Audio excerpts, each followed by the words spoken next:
ये एक चिट्ठी आई है मध्य प्रदेश कृषि विभाग एवं किसान कल्याण विभाग से और इस चिट्ठी ने मध्य प्रदेश के 82 लाख किसानों की मुश्किल और टेंशन बढ़ा दी है। इस चिट्ठी में साफ तौर पर मध्य प्रदेश कृषि विभाग ने लिखा है कि बीते 14 अगस्त शाम 7 बजे से मध्य प्रदेश के संपूर्ण निजी एवं सरकारी खाद्य वितरण केंद्र में सारे वितरण व्यवस्था को प्रतिबंधित कर दिया गया है। यानी कहीं से किसी को कोई एक दाना भी खाद न बेच सकता है न खरीद सकता है। जबकि ये ऐसा वक्त है जब किसानों को खाद की अत्यंत आवश्यकता होती है और इस वक्त सरकार के इस फैसले से किसानों को कितना बड़ा और तगड़ा झटका लग सकता है। जो किसान अपनी खेती पर आश्रित हैं, उन किसानों की खेती आखिर कैसे चरम सीमा तक पहुंचेगी या फिर कैसे वो अपने उपार्जन को, कैसे वो अपने अनाज को उगा सकते हैं जब उन्हें इस वक्त पर खाद नहीं दी जाएगी। सरकार के इस फैसले के पीछे की वजह क्या है? क्या कहीं वजह ये तो नहीं है कि जब मध्य प्रदेश की राजधानी भोपाल में तकरीबन हजारों की तादाद में किसान भोपाल राजधानी पहुंचे थे और सीएम हाउस का घेराव करने की हुंकार भरी थी, केंद्रीय कृषि मंत्री के हाउस को घेराव कर दिया था, कई सारी बैरिकेडिंग तोड़कर आगे लगातार बढ़ रहे थे, सरकार की फजीहत हुई थी, पुलिस व्यवस्था हलाकान हुई थी, सारे हथकंडे नाकाम हो गए थे। क्या इन सारे आंदोलन के बाद तो सरकार के इस फैसले का कड़ा नियम नहीं लाया गया है? क्या किसानों को परेशान करने की कहीं ये वजह तो नहीं है? लेकिन असल वजह जो वर्तमान में इस चिट्ठी में लिखा गया है वो वजह कुछ और है। मध्य प्रदेश सरकार का जो किसान कल्याण एवं कृषि विकास विभाग है, उसने यह चिट्ठी जारी की है दिनांक 14 अगस्त 2025 को, और जिसमें निशांत वारखड़े जो सचिव हैं मध्य प्रदेश शासन किसान कल्याण एवं कृषि विकास विभाग के, उन्होंने इस चिट्ठी को जारी किया है और बाकायदा मध्य प्रदेश के समस्त कलेक्टर और समस्त जिलों को यह चिट्ठी जारी की गई है। लिखा गया है, उपार्जन वितरण व्यवस्था हेतु भारत सरकार ने IFMS पोर्टल एवं प्रदेश के उर्वरक विक्रेताओं के वास्तविक स्टॉक को मिलान करने के लिए यह विषयक यह चिट्ठी जारी की गई है।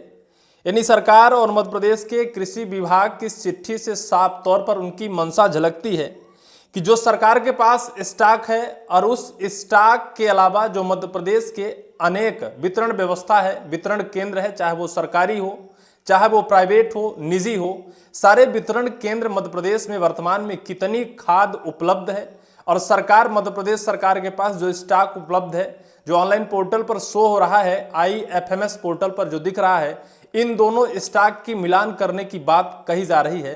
और तब तक आगामी आदेश तक अभी कोई नियत तिथि नहीं दी गई है कि आने वाले किस तारीख से, किस समय से यह वितरण व्यवस्था चालू हो जाएगी, लेकिन इतना कहा गया है कि आगामी आदेश तक स्थगित रहेगी।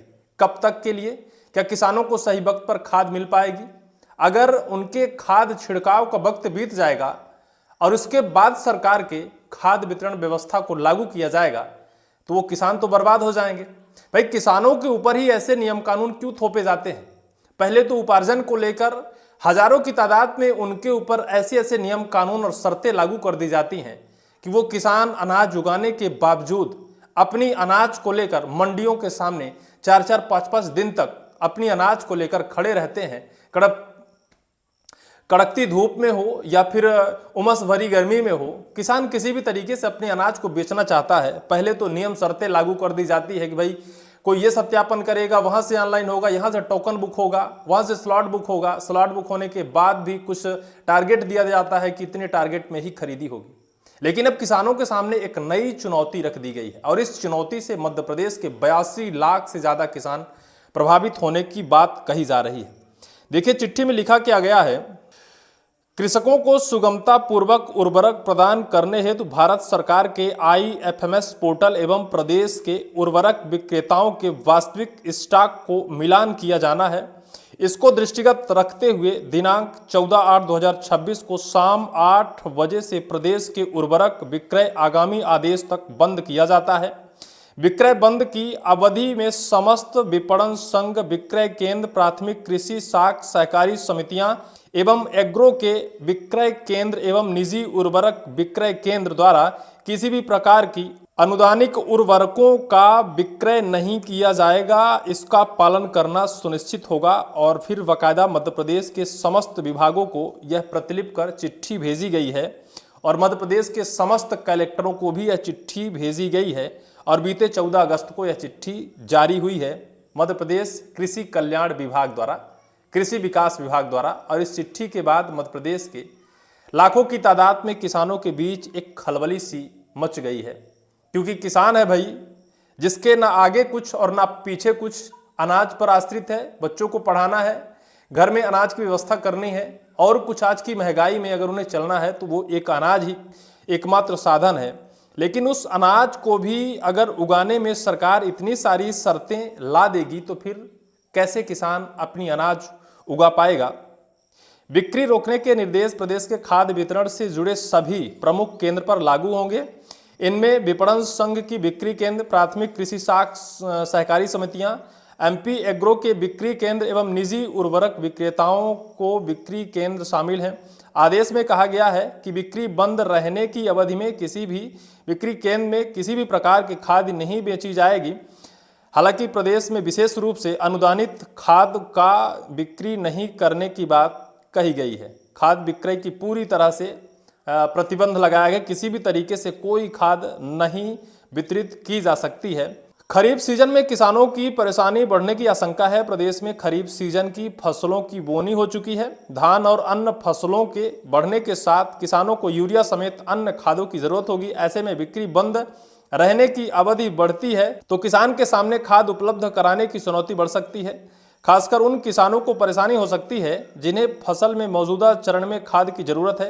हालांकि उपलब्ध जानकारी में यह आंकड़ा नहीं है फिलहाल कितने किसानों को तत्काल खाद की जरूरत है या कितने दिनों के बाद खाद स्टॉक किसानों के पास उपलब्ध है, इसकी भी जानकारी नहीं है। कालाबाजारी का खतरा है क्या जो स्टॉक मिलान की बात कही जा रही है इससे सरकार को शक है कि भाई भ्रष्टाचार हो रहा है, कालाबाजारी हो रहा है, इस वजह से खाद मिलान की व्यवस्था की जा रही है। अब ये मेन खबर है कि किसानों की ई टोकन व्यवस्था को लेकर पहले से ही विरोध हुआ है। ई टोकन व्यवस्था जो सरकार ने लाई थी उसको लेकर तगड़ा विरोध किसानों ने किया। सरकार ने इस व्यवस्था को तो बंद कर दिया, लेकिन इसके बाद नई चुनौती है किसानों के पास, और इस चुनौती से कैसे किसान निपटेगा, उनकी खाद आखिर कैसे उनके खेत तक जाएगी, कैसे उनकी अनाज उपज पाएगी, कैसे उनकी अनाज पूरी तरीके से तैयार हो पाएगी। खाद बिक्री पर रोक ऐसे समय पर लगी जब किसान पहले ही ई टोकन व्यवस्था का विरोध कर चुके हैं। किसानों ने 28-29 जुलाई को नर्मदापुरम से पैदल भोपाल पहुंचकर 2 दिन आंदोलन किया था। आंदोलन के दौरान राजधानी में भारी जाम और अव्यवस्था की स्थिति बनी। किसानों की मांग के बाद खाद वितरण की ऑनलाइन ई टोकन व्यवस्था का विरोध भी शामिल था। किसानों का आरोप है कि ऑनलाइन व्यवस्था के समय पर टोकन नहीं मिलता, इसलिए सरकार ने ई टोकन व्यवस्था बंद कर दिया था और तत्काल प्रभाव से लागू कर दिया था। किसानों को सुगमता से खाद मिल रही थी और बहुत सारे किसानों को खाद मिल चुकी है, लेकिन वर्तमान में जो परिस्थिति लाई गई है इससे एक बड़ा आंकड़ा कहता है कि 82 लाख किसान मध्य प्रदेश में प्रभावित होंगे। कब तक सरकार की यह जो प्रतिबंधित आदेश है बहाल होगा, कब तक किसानों को खाद मिलेगी, कितने किसान बर्बाद हो जाएंगे, ये किसान ही बताएगा। और इस तरह से जैसे सरकार ने किसान के ऊपर यह नया शर्त लागू की है, ऐसे में किसान के सामने बड़ा संकट है, देखना होगा। फिलहाल इस पूरी वीडियो को लेकर आपकी क्या राय होगी, कमेंट सेक्शन पर कमेंट आप जरूर करिएगा।